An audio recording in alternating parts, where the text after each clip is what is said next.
description we all could do with. Now, to live your life in tune with the ancient Celtic spiritual traditions of this land is most unconventional.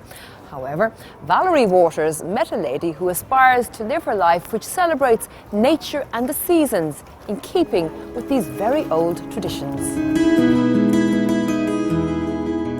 In this log cabin imported from Finland to Ravensdale, County Louth, is where Dolores Whelan lives.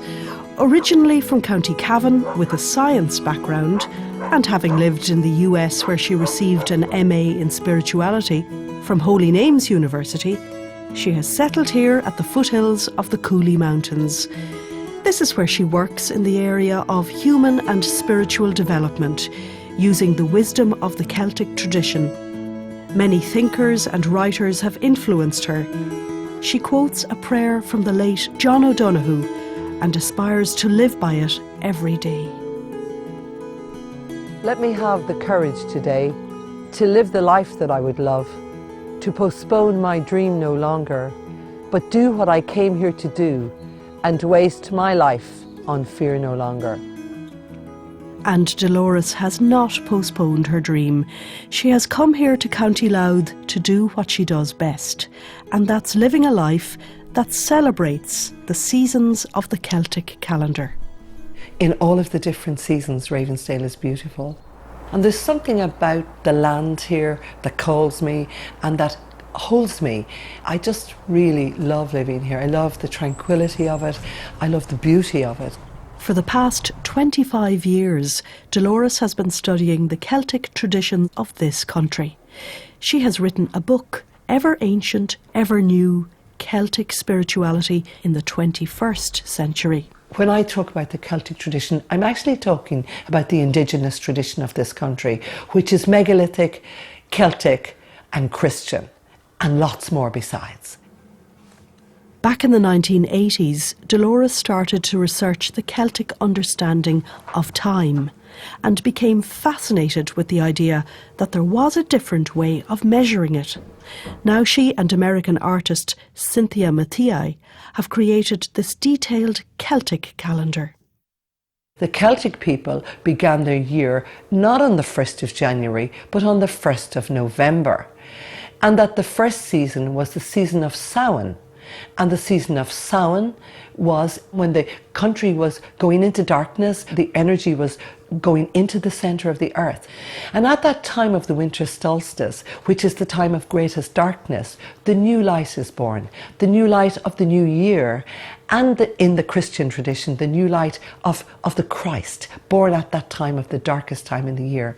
And that light is very fragile, and it grows deep inside. It's lit in secret almost, and it grows until we come to Imbolc, or Lá Eile Bride, when the light has grown enough that it's possible to be seen. And so Lá Eile Bride, even up until very recently, is hugely significant time in Ireland. So then we move on through the year and the light grows and the life force grows, and spring happens, and we have the spring equinox when we have equal day and equal night, and that's mirrored in the Christian tradition by Easter, again the resurrection of the new life. And then we have Bealtaine, when in Ireland the whole country begins to blossom, and that is a very joyful time in Ireland, so that's celebrated. And then we move towards the summer solstice, when we have, and this is very interesting, maximum daylight, the longest day, the shortest night. At the moment of the summer solstice is the seed of the winter solstice. So the moment that the summer solstice is over, we begin the decline of the light. It goes back. So we move towards Lunasa. So we have the beginning of harvest at Lunasa, and then the final part of the harvest is at the autumn equinox. And then that's, in a way, the beginning of the end. And between the autumn equinox and Samhain, there's a kind of a pause and a breathing out. And part of life here at Ravensdale is the number of callers who come to visit Dolores as friends or as those seeking help with spiritual development. Husband and wife Brendan and Maura Lennon from nearby Dundalk call today to meditate with Dolores. meditation to me has been always of great value, ever, as I said, since I started, maybe 30 years ago. And the quietness in this house, the peace in this house, is something that encourages, in some sense, meditation. I think anybody that came here, it was the house, the atmosphere, that really did strike home to them, that it was really a valuable experience.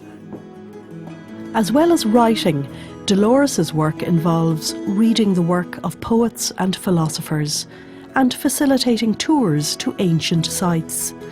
She has found a nature-centred way of living where she can access her own truth, her own wisdom and creativity.